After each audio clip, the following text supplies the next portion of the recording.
depois dos últimos resultados e também dos títulos do Flamengo, mas quando o assunto é Rogério Ceni, as coisas já começam a ficar mais cabisbaixas, mais tensas. A temporada mal começou e lá está Rogério Ceni sob críticas de torcedores mais uma vez. E logo às vésperas da estreia na Libertadores, dentro do ninho do urubu, por enquanto, o descontentamento não encontra eco. A diretoria dá respaldo, desconfiar no trabalho, mas o mundo externo pressiona, deseja vitórias e não só. O Flamengo precisa seguir à risca o velho chavão da bola, vencer e convencer. Campeão brasileiro em fevereiro, campeão da Supercopa do Brasil em abril, mas nem isso deixou Rogério Ceni imune às críticas por parte da torcida, principalmente depois da derrota para o Vasco e o empate com a Portuguesa, ainda que com time reserva, no fim de semana. Para comprar mais tempo de paz, o técnico precisa de uma boa estreia na Libertadores.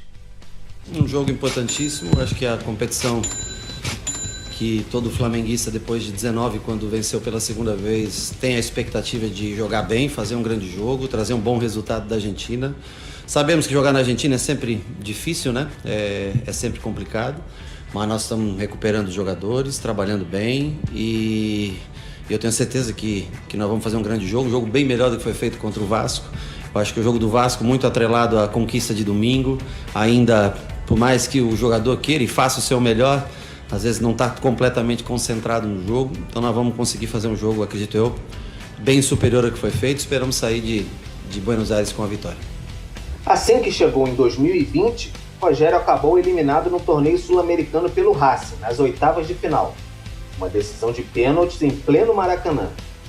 O então campeão saiu da luta da defesa pelo título de forma precoce e frustrou. Naquele jogo, Rodrigo Caio acabou expulso, por isso está suspenso da partida contra o Vélez. A dúvida fica por conta do companheiro de zaga de Willian Arão. Os dois zagueiros de ofício que foram à Argentina são Bruno Viana e Gustavo Henrique. Rogério pensa, teve semana para encaixar o time e escalar os dois jogadores na equipe. E mostrou estar atento também ao rival. O Vélez é uma equipe interessante de se ver jogar, tem um jogo parecido até com o do Flamengo. Uma equipe que sai em linha de 3, independente de jogar com 3 zagueiros ou com lateral se transformando em terceiro homem, construindo. Tem 2 volantes que constroem como a gente, mais ou menos como o Flamengo, característica, né? Volantes que têm boa qualidade técnica. Um deles já jogou aqui no Flamengo, inclusive, o Manquede. Um time técnico, de boa evolução. Não é um time tão alto, mas é um time que dentro dos seus domínios, principalmente, deve causar muito incômodo. Não é à toa que ocupa a liderança do campeonato argentino. Rogério Ceni comprou dias de paz na temporada 2021 com as taças, mas a exigência agora já é maior. Tem de seduzir a torcida não apenas com resultados. A loucura do futebol brasileiro exige um veredito a cada jogo. Rogério sabe, o novo caminho pela tranquilidade rubro-negra passa necessariamente por um bom início na Libertadores.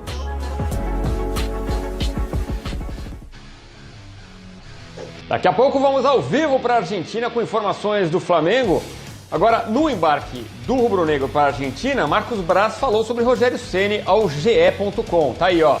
Há uma semana a gente ganhou a Supercopa e um treinador que já deu certo no Flamengo está preparando o time para uma competição internacional.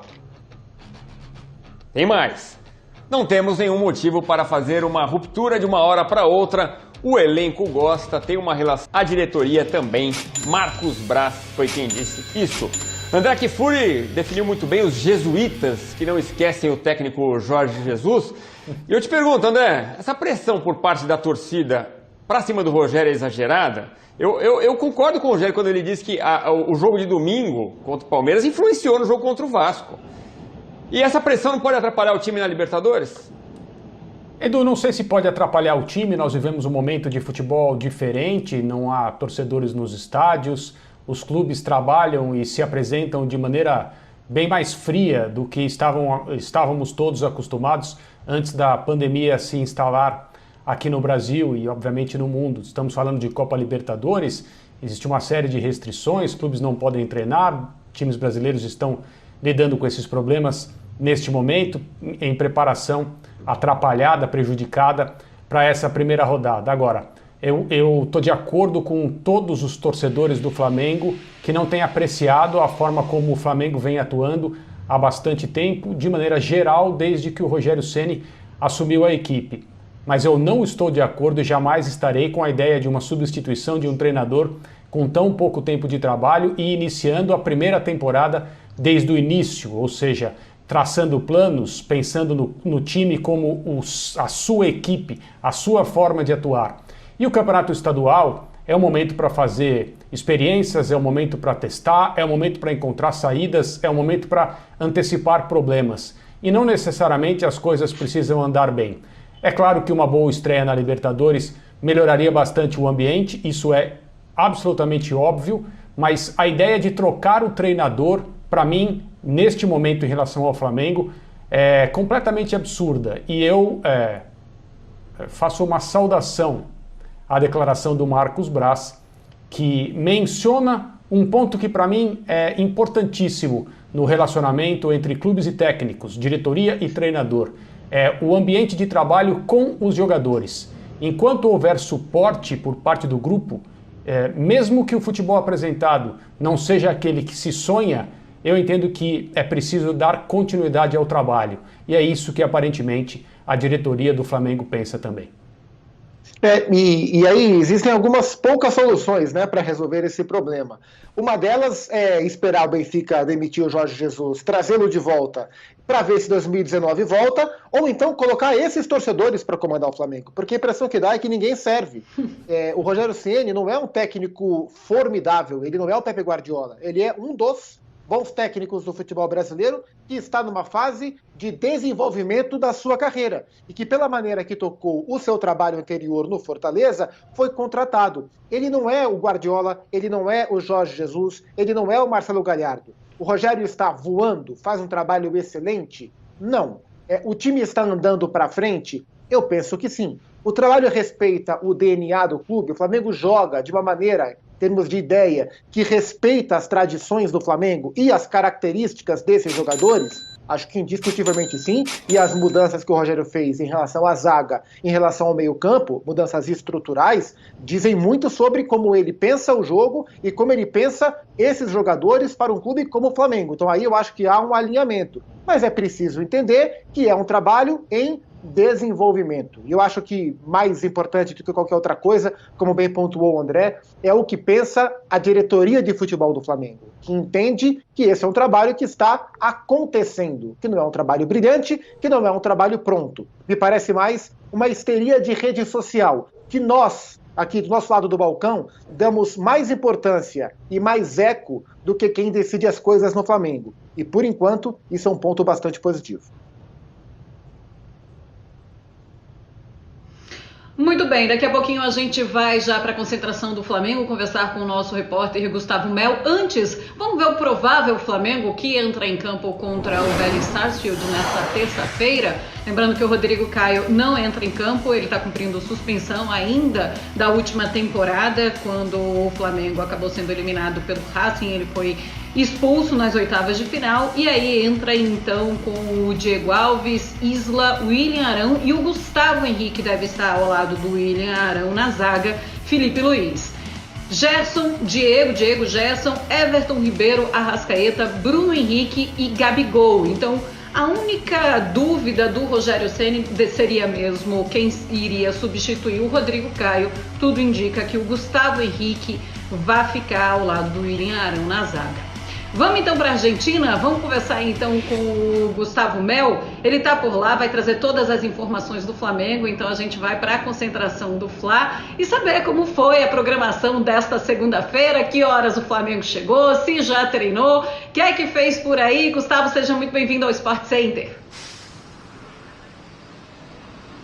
Oi, Marcela, boa noite aí, boa noite a todos. A gente está aqui em frente ao hotel que o Flamengo está concentrado, um dia muito tranquilo, o Flamengo chegou na madrugada, por volta de 2 da manhã, chegou aqui ao hotel, fizeram questão de contar pra gente que passaram por 3 testes de Covid, a delegação que tinha um total de 50 pessoas negativou nos 3 testes, o último deles feito aqui no aeroporto de Buenos Aires, já uma recomendação aqui das autoridades locais.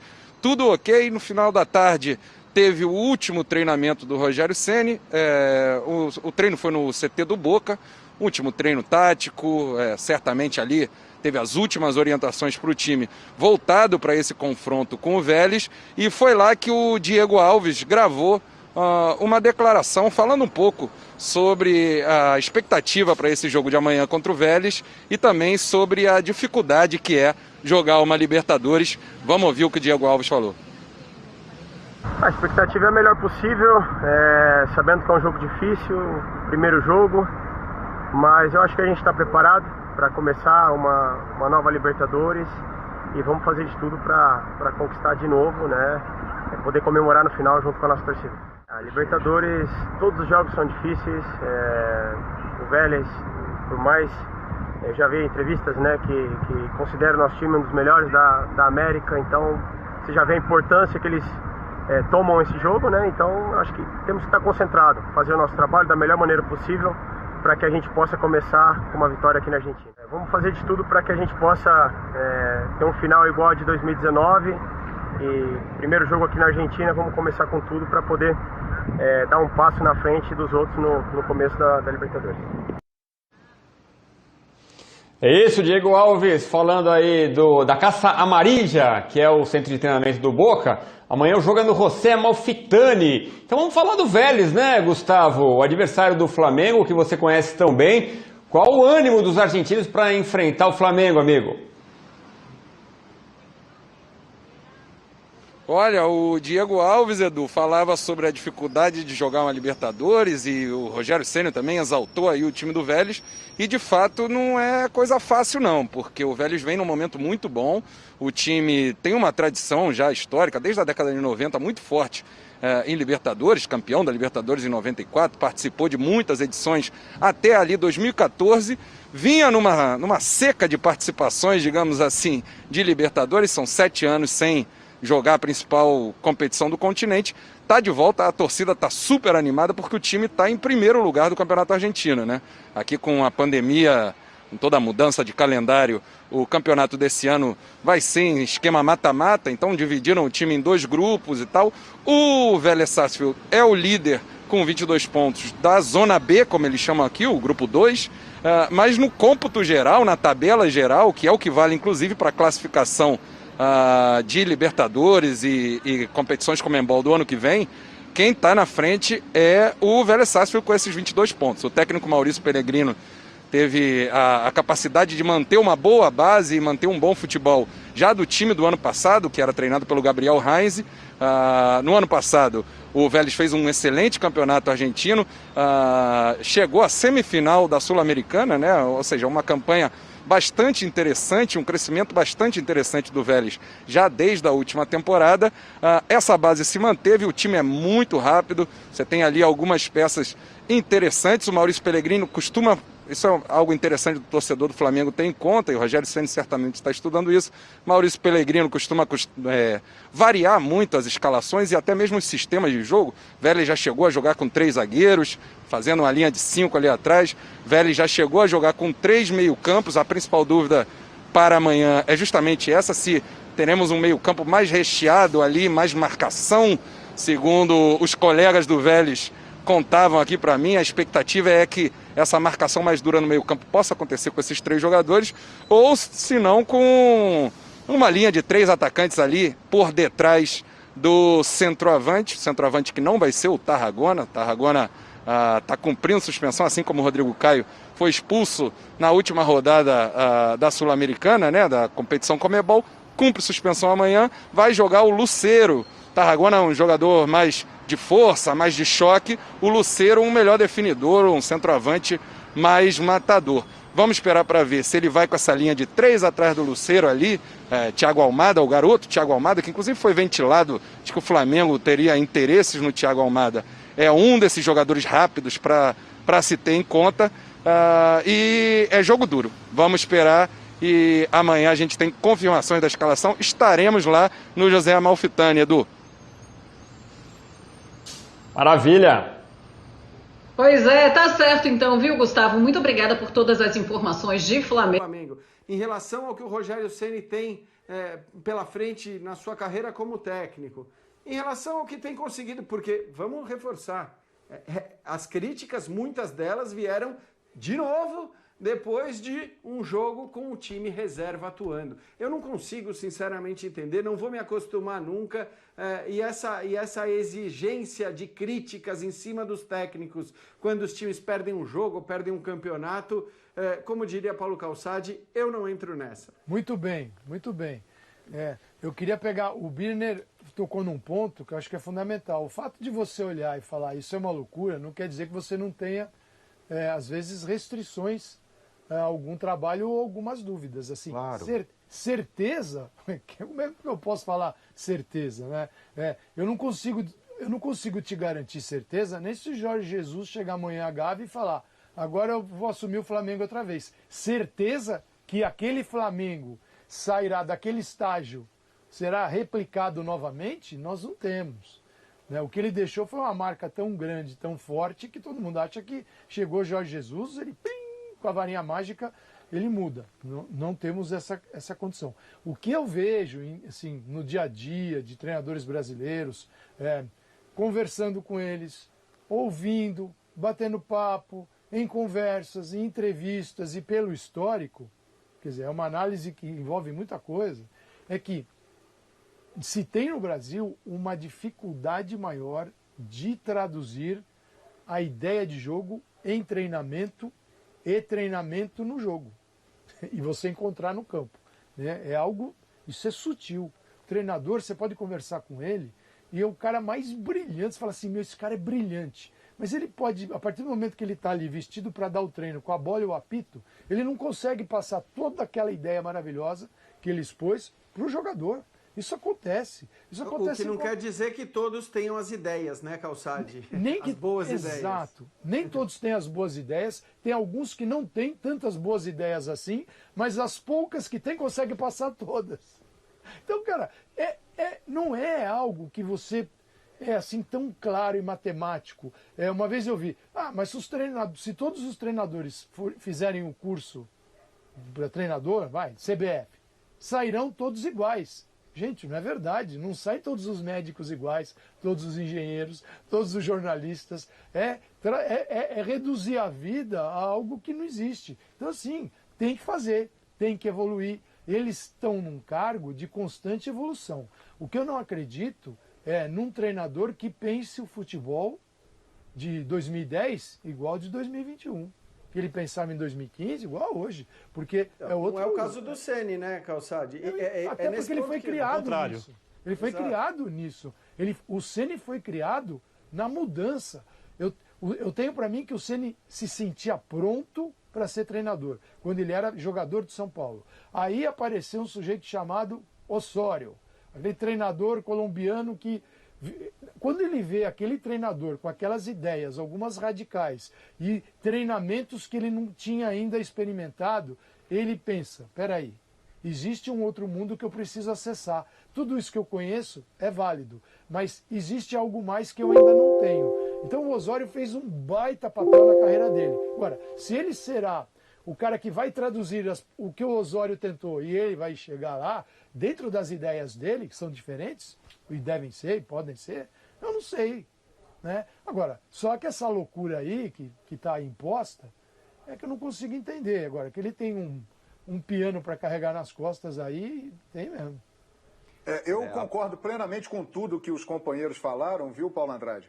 Mas eu gostaria só de tocar em um ponto que faz com que a torcida, que na sua maior parte é passional, tenha aumentado essa pressão, essa coisa insana, em cima do Cuca e do Rogério Ceni, especialmente de alguns dias para cá. Atlético e Flamengo perderam os seus campeonatos à parte. E os rivais estão numa situação de muita inferioridade no momento. Então, isso, concordo plenamente com todos os companheiros, né? Isso tem que ficar do muro para fora. tem que ser inteiramente blindada internamente, não pode influenciar nas decisões, até mesmo gente de dentro do clube, tem muita gente dentro do clube que age como torcedor e acaba atrapalhando. Isso que vem de fora, vem das redes sociais, vem da arquibancada, né, quando ela puder estar liberada novamente, tem que ser blindada, a avaliação tem que ser interna. Agora, este ponto, perder para o Cruzeiro e perder para o Vasco da Gama, fez realmente com que a pressão aí dos últimos dias ficasse enorme em cima do Cuca e do Rogério Ceni, coisa que eu, obviamente, não concordo. O problema, né, João? É que mas a insatisfação é normal e ela tem que existir. A campeonato à parte é para o Vasco e para o Cruzeiro. Eu acho que assim, esse pode ser o campeonato do Vasco e do Cruzeiro. Agora, essa coisa de considerar um jogo com o Vasco o campeonato do Flamengo não faz sentido nenhum. E considerar um jogo com o Cruzeiro o campeonato do Atlético não faz sentido nenhum. O que não pode, eu acho, e eu sei que não é o caso de ninguém aqui, é a gente cair nessa pilha de torcedor em rede social falando sobre passador de pano com muito orgulho. Claro que não. Vou ficar passando pano enquanto não fizer sentido pedir demissão de treinador. Então, essa ira das redes sociais, eu sinto que acaba por contaminar muita gente que não deveria ser contaminada com esse papo, com todo respeito, burro. Quem diz isso? E outra coisa, né? Os torcedores de Atlético e Flamengo, né, dentro da rivalidade deles e tal, com Cruzeiro e Vasco da Gama, e até pelo momento das equipes e tal, muito diferente, eles já tinham essa vitória como certa, né? E eles sabem que no futebol não é bem assim, né? E principalmente em jogos como esses, né? Clássicos, diferentes, em que muitas vezes acontece superação. Então, para muita gente, né, foi inadmissível ter perdido para Vasco e para o Cruzeiro. Agora, repito, isso tem que ficar do lado de fora do muro, internamente, na direção, no vestiário, dentro do grupo de jogadores, comissão técnica, isso aí não pode chegar e o trabalho tem que seguir. Afinal de contas, vale lembrar o seguinte, né, minha gente?